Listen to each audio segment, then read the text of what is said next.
Imagine going into a mall and printing up a brand new pair of sneakers. Or how about using the creativity of poets and musicians to power a robot in your home? Sound crazy? Well, both are now possible thanks to some of the most creative minds working today. Wired magazine has selected 20 visionaries for their annual Next List, men and women who are bringing the future to your doorstep. Here with some of the profiles is CBS News contributor and Wired editor-in-chief Nicholas Thompson. Nick, good morning. Morning, Anthony. First of all, how did you pick these folks? Well, we went to all of our reporters and we said, who is the most interesting person working in your field? Who's doing something that really matters, but who we probably haven't heard of yet? Came up with a big list, made it a small list. All right, let's start with the list. So first up is Manu Prakash, the founder of Fold Scope Instruments. What does he do? So what I love about him is he's taking technology and bringing it all over the world. So he started with microscopes. How can we make a tiny origami microscope? And now he's made a tiny centrifuge, which is great for diagnosing diseases. Very cool. Next up are actually three women who all work at Amazon. Tell us about them. So I love them because they're the three women who are behind the voice of Alexa, which is really complicated. How do you create the personality?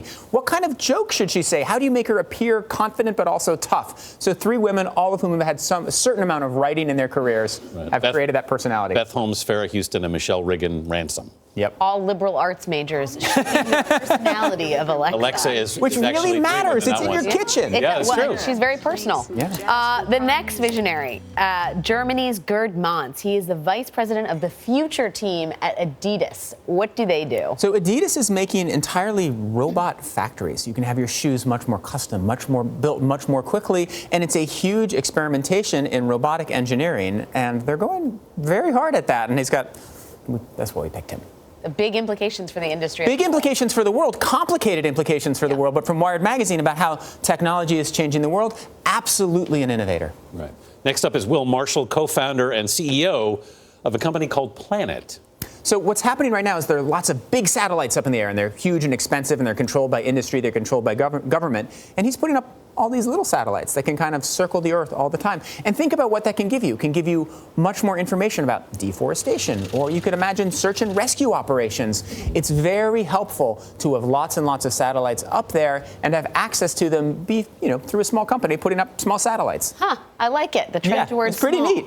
Steve Lacy is only 18 years old. He's a musician. Why is he on the list? He's on the list because he's recording music for people like Kendrick Lamar just on his iPhone. He just sits there, he plays into his iPhone, works on GarageBand, mixes it up together, and is part of some of the most important music being created. And the audio quality is good enough for an album. The audio quality is good, and the music's good. That's the other thing. If we didn't like his music, right, of course.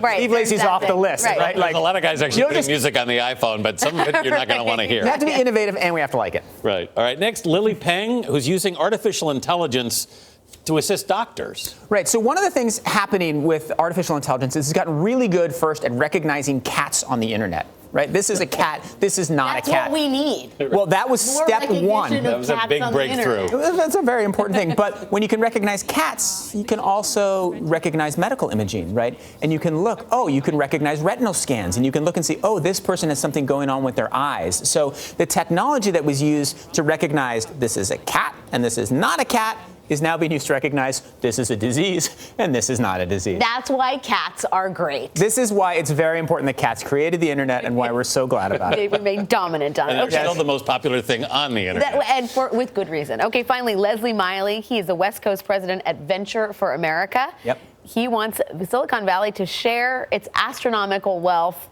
with the rest of the country. Is that going to happen? What's he doing? Well, so what he's doing, the second part of that question first, what he's doing, he's a former Slack engineer. He's trying to set up programs to bring technology entrepreneurs into the rest of the country, right? All of the venture money, all of the expertise is centralized in San Francisco, New York, Boston, very small number of pockets of America. He's saying, well, let's go to Detroit.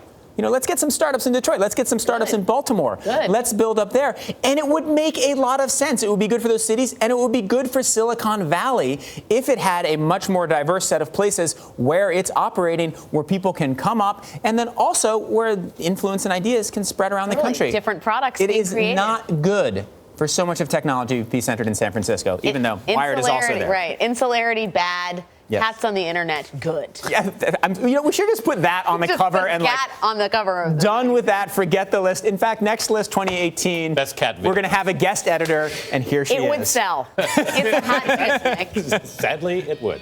Nick Thompson, thank you very much. Thanks for having me here.